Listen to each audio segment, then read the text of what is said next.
नमस्कार, देश की बात में हाजिर है। आज 3 तस्वीरें सामने आई हैं। पहले, प्रधानमंत्री की 71वें जन्मदिन पर बीजेपी ने आज से 20 दिन का कार्यक्रम शुरू किया है, क्योंकि नरेंद्र मोदी को सक्रिय राजनीति में पद संभाले 20 साल हो चुके हैं। आज 2.5 करोड़ के टीकाकरण का लक्ष्य रखा गया है। 2 करोड़ टीके 5 बजे तक देश भर में लगे हैं। 14 करोड़ राशन बैग बांटे जा रहे हैं। हर बैग पर प्रधानमंत्री की तस्वीर होगी।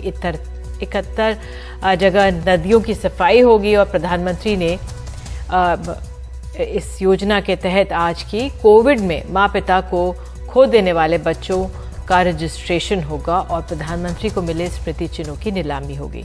दूसरी तस्वीरें जो हम आपको दिखा रहे हैं, 3 तस्वीरें हम दिखाना चाह रहे थे। प्रधानमंत्री मोदी के जन्मदिन को यूथ कांग्रेस ने राष्ट्रीय बेरोजगारी दिवस के रूप में मनाया। दिल्ली, मुंबई और चंडीगढ़ समेत देश के कई शहरों में यूथ कांग्रेस के कार्यकर्ता प्रदर्शन को आगे बढ़ा रहे हैं।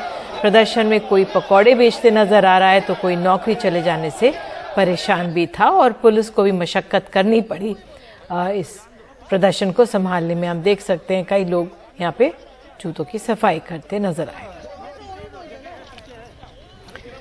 उधर आज दिल्ली में 3 कृषि कानूनों के 1 साल पूरे होने पर अकाली दल ने प्रदर्शन किया है। इस मौके पर बड़ी संख्या में अकाली दल के कार्यकर्ता जुटे। ये लोग गुरुद्वारा रकाबगंज से संसद भवन तक मार्च की तैयारी में थे, लेकिन पुलिस ने संसद की ओर जाने वाले रास्तों पर बैरिकेडिंग करके इन्हें रोक दिया था।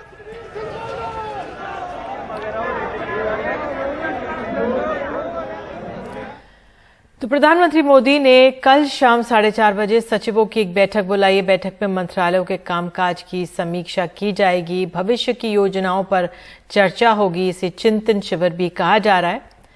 और आइए सीधे चलते हैं अपने सहयोगी अखिलेश शर्मा के पास। अखिलेश, इस बैठक के क्या मायने, कितना अहम इसे माना जाए? ये काफी महत्वपूर्ण इसे माना जा रहा है, क्योंकि कुछ दिनों पहले ही मंत्रिपरिषद की बैठक राष्ट्रपति भवन के संस्कृति जो हॉल है वहां पर हुई थी और वहां पर इसको अनौपचारिक बैठक का नाम दिया गया था। खुद पीएम मोदी ने कहा था कि इसे चिंतन बैठक कहा जाए।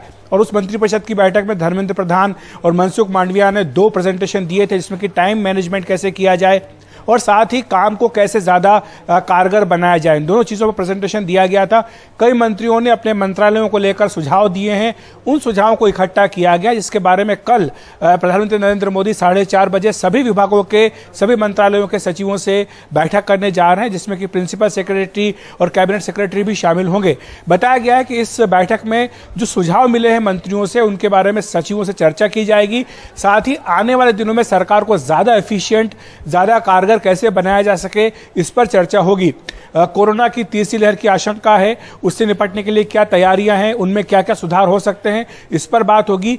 अर्थव्यवस्था जो पटरी से उतरी थी उसको दोबारा कैसे पटरी पर लाया जाए, इस पर भी चर्चा होगी। और साथ ही जो सरकार का बचा हुआ कार्यकाल है उसमें कैसे ज्यादा से ज्यादा काम कर सके, क्योंकि ये जो चिंतन बैठक कही गई थी मंत्रिपरिषद की बैठक, बताया गया कि 4 बैठकें ऐसी और भी आने वाले वक्त में होंगी। तो सचिवों से इसी बारे में फीडबैक भी लिया जाएगा कि मंत्रियों के बारे में कि क्या उनको कहा जा सकता है, और इसी तरह मंत्रियों से जो फीडबैक मिला है उसके बारे में सचिवों से चर्चा होगी।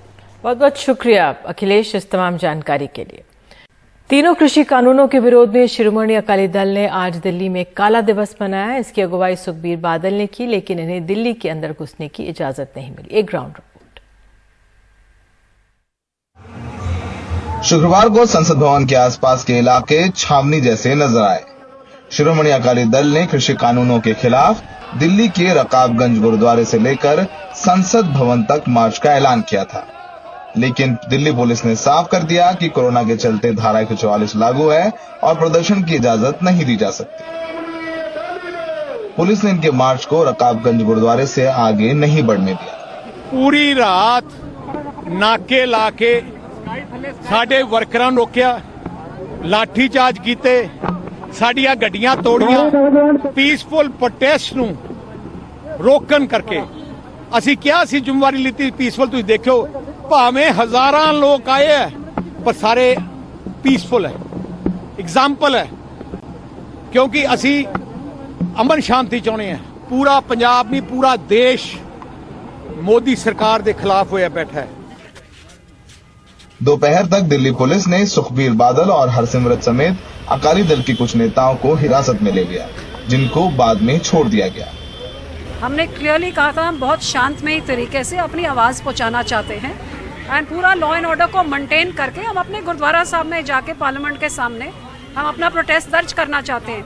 लेकिन हैरानी की बात कि अरविंद केजरीवाल की सरकार जिसने नोटिफिकेशन निकाला कि गुरुद्वारे तक नहीं पहुंच सकते, केंद्र की सरकार जिन्होंने हमारे बॉर्डर में लोगों को रोका, उनको यहाँ तक उनको जहाँ होटल में रह रहे थे कमरों से निकाल के उनको वापस जाने को कहा, स्कूटर में से, ट्रेनों में से, बसों में से निकाल के औरतों तक को रात को रास्ते में बैठा दिया। तो खट्टर साहब हो, मोदी हो, केजरीवाल हो, इन्होंने सब तीनों ने इकट्ठे होके ये शांतमय प्रदर्शन को, किसानों की आवाज को कुचलने के लिए कोई कसर नहीं छोड़ी।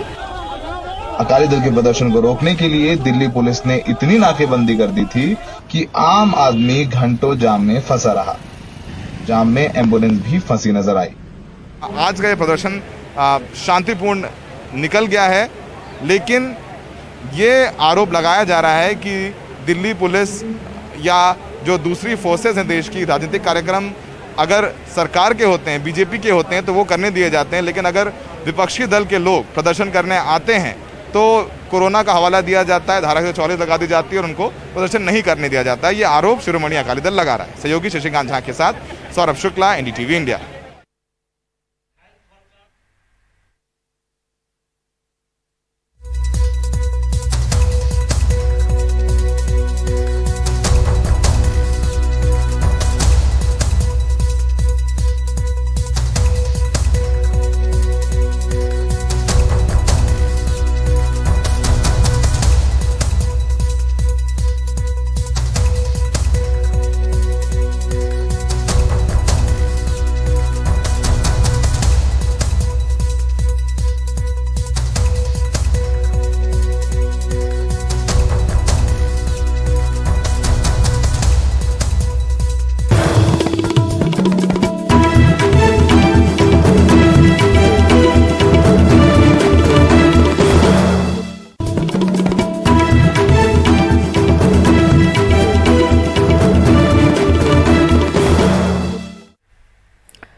उत्तर प्रदेश में हुई मूसलाधार बारिश से करीब 24 घंटों में 40 से ज्यादा लोगों की मौत हो गई है। ढेरों घर गिर गए हैं और बहुत बड़ी तादाद में जानवर मर गए हैं। कई सरकारी गौशालाओं में गायों की भी मौत हुई है। कुछ जिलों में से आ रही अभी भी तेज बारिश जारी है। झमाझम बारिश से हुए सुहाने मौसम में वे सोए तो लेकिन जागे नहीं। जौनपुर के सरायखानी गांव में भरतलाल के घर के 5 लोग बेखबर सो रहे थे। अलस सुबह दीवार उन पे गिर पड़ी। पहले गांव वाले मदद को आए, बाद में प्रशासन भी पहुंचा। मलबे से निकले 3 लोग मर चुके थे, 2 जख्मी होकर अस्पताल में हैं। क्या कच्ची थी क्या? कैसे गिरी है दीवार? सो रहे थे, सुबह 4 बजे गिर गई। ये बारिश हो रही थी इसलिए गिर गई क्या? बारिश। तो जिस समय दीवार गिरी है उस समय घर में कितने लोग सो रहे थे? 5 लोग।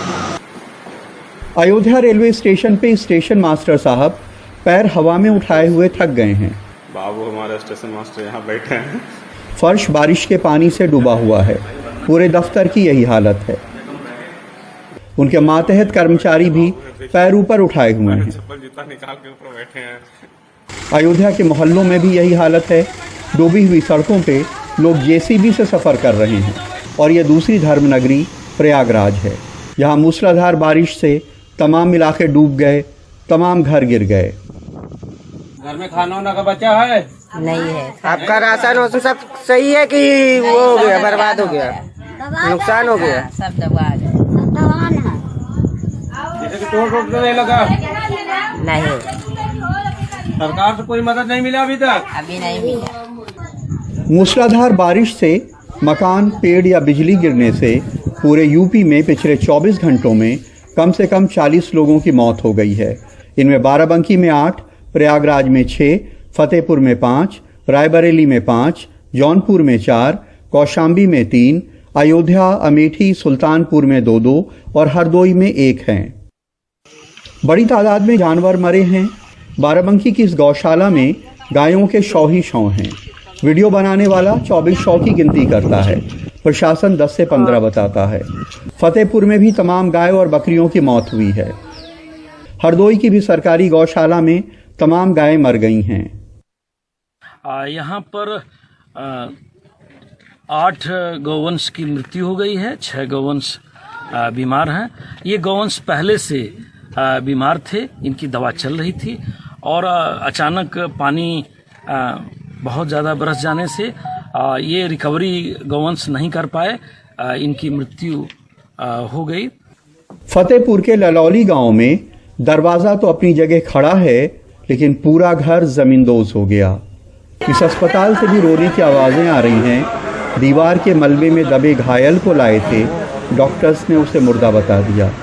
रायबरेली के कई इलाके डूब गए, जहां नावें चलती रहीं।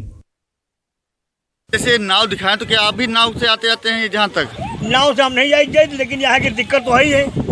जाने नहीं, यहाँ से निकलने कोई संसाधन है? कोई संसाधन नहीं है, कोई रास्ता नहीं है। हम लोग एक लाइन के बगल बगल पानी मिल के जाए थे।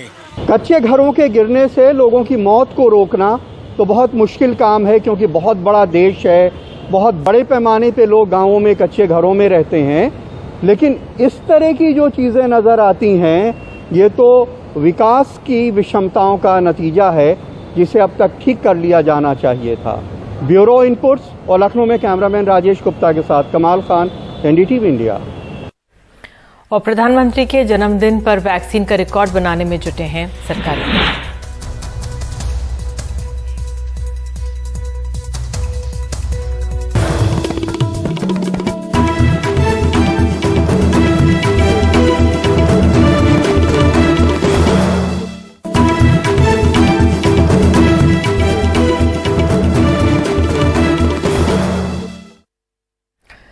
स्वास्थ्य मंत्रालय की तरफ से प्रधानमंत्री नरेंद्र मोदी के जन्मदिन को खास बनाने की कोशिश हो रही है। आज एक दिन में कोरोना के टीके का नया कीर्तिमान बन चुका है। रफ्तार यही रही तो भारत एक दिन में टीकाकरण की 2.5 करोड़ का आंकड़ा छू लेगा। टीकाकरण का नया रिकॉर्ड, मौका चौथा है और प्रधानमंत्री नरेंद्र मोदी के जन्मदिन की वजह से खास, जब भारत ने एक दिन में 2 करोड़ टीकाकरण का आंकड़ा पार किया है। इससे पहले 27 अगस्त को 1,03,35,290 टीके लगे थे। 31 अगस्त को 1,33,18,718 टीके दिए गए थे। 6 सितंबर को 1,13,53,571 टीके के डोजेस दिए गए। तो क्या टीके की ऐसी क्षमता है जब रोजाना टीकाकरण के करोड़ का आंकड़ा पार हो पाए? स्वास्थ्य मंत्रालय के सूत्र के मुताबिक राज्यों के पास टीके की कोई कमी नहीं। इस महीने कोविशील्ड से 20 करोड़ और कोवैक्सीन से 3.25 करोड़ टीके मिलने की उम्मीद है। साथ ही 100 करोड़ टीके के डोजेस का आंकड़ा अक्टूबर के पहले हफ्ते में छूने की उम्मीद है। कोविन चीफ आरएस शर्मा ने ट्वीट किया कि ये टीकाकरण के काम में जुटे लोगों के अथक परिश्रम का नतीजा है। हमने रियल टाइम वैक्सीनेशन का नया फीचर कोविन पर जोड़ा है। अभी 700 टीके प्रति सेकंड की रफ्तार से हर मिनट 42,000 टीकाकरण किया जा रहा है। बनते टूटते रिकॉर्ड पर ऐतराज नहीं, पर चुनौती इस रफ्तार को बरकरार रखने की है। टीके की कमी का संकट कुछ हद तक टला जरूर है, पर अब भी ऐसी स्थिति नहीं बनी जब रोजाना ऐसी रफ्तार बरकरार रहे। नई दिल्ली से परिमल कुमार, एनडीटीवी इंडिया।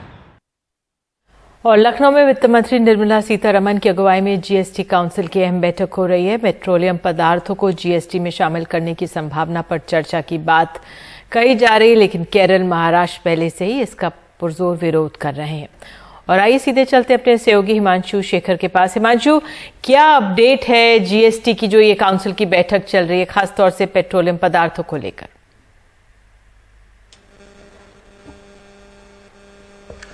देखिए, पेट्रोलियम पदार्थों पर जो प्रस्ताव था, केरल हाई कोर्ट का एक निर्देश है 21 जून का, जो जीएसटी काउंसिल के पास भेजा गया था, जिसमें यह कहा गया था कि केरल हाई कोर्ट के सामने एक याचिका दायर की गई है, जिसमें यह कहा गया है कि पेट्रोल डीजल की कीमतें क्योंकि बहुत ज्यादा हो चुकी हैं, इससे आम लोगों पर बहुत बुरा असर पड़ रहा है और इसे जीएसटी में शामिल किया जाए। केरल हाई कोर्ट का दिशा निर्देश ये था कि जीएसटी काउंसिल को इस प्रस्ताव को एग्जामिन करना चाहिए, लेकिन जैसा कि पहले से उम्मीद थी, राज्यों ने इस प्रस्ताव का विरोध किया है। उसकी 2 वजह बताई गई है। पहला यह कि कोरोना संकट के दौरान जो रेवेन्यू जनरेशन है राज्यों का, जो राजस्व वसूली राज्य सरकारें करती हैं वैट और दूसरे टैक्सों के जरिए, उसमें बड़ी गिरावट आई है। क्योंकि पहले लॉकडाउन में हमने देखा कि अर्थव्यवस्था बिल्कुल ठप पड़ गई थी और इसकी वजह से जब अर्थव्यवस्था ठप पड़ती है तो जो रेवेन्यू है, जो टैक्स जनरेशन है, वो व्यवस्था कमजोर पड़ती है और राज्यों का राजस्व वसूली जो है वो काफी नीचे गिर चुका है। दूसरी बात यह है कि राज्यों के पास जब जीएसटी कानून लाया गया था तो 5 साल तक उन्हें यह अधिकार दिया गया था कि वो पेट्रोल, डीजल और दूसरे जो पेट्रोलियम पदार्थ हैं उस पर अपना वैट लगाएं।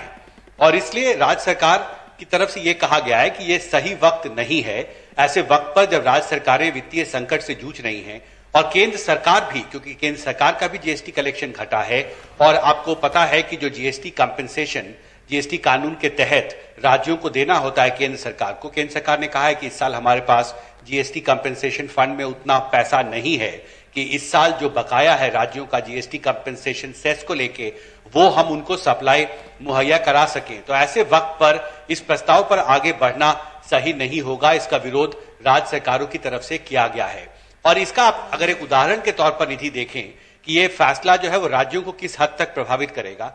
इंडियन ऑयल ने एक डाटा जारी किया है, टैक्स जो लगता है पेट्रोलियम पदार्थों पर, उसमें यह कहा गया है कि पहले हफ्ते में सितंबर के जो 1 लीटर पेट्रोल है उसमें करीब 56 रुपए टैक्स से वसूला जाता है, जीएसटी जो एक्साइज ड्यूटी और वैट के जरिए, और इसका करीब 55% हिस्सा टैक्स का है। तो अगर आप 28% स्लैब में भी जो हाईएस्ट जीएसटी स्लैब है उसमें शामिल करते हैं तो 27-28 रुपए पेट्रोल की कीमत दिल्ली में घट तो जाएगी, लेकिन क्या इतना बड़ा नुकसान उठाने के लिए दिल्ली सरकार तैयार होगी? और यही संकट हर राज्य में है। बिल्कुल बिल्कुल, यही वाकई में ये बहुत अहम सवाल है। देखते हैं कि क्या इसका हल निकलता है। बहुत बहुत धन्यवाद जानकारी के लिए हिमांशु। और इसी के साथ अभी के लिए इतना ही, लेकिन खबरों का सिलसिला जारी रहेगा। नमस्कार।